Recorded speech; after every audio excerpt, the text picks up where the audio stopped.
Good morning. We're at 1512 West 11th Street here in Anderson, Indiana. This is the external view of the property.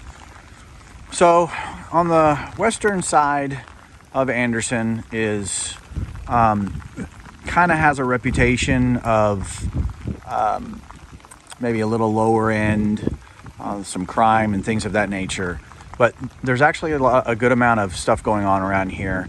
And for the entry price for a lot of homes in the area, we think it's a good something to look at, okay? Especially considering how close it is to Indianapolis.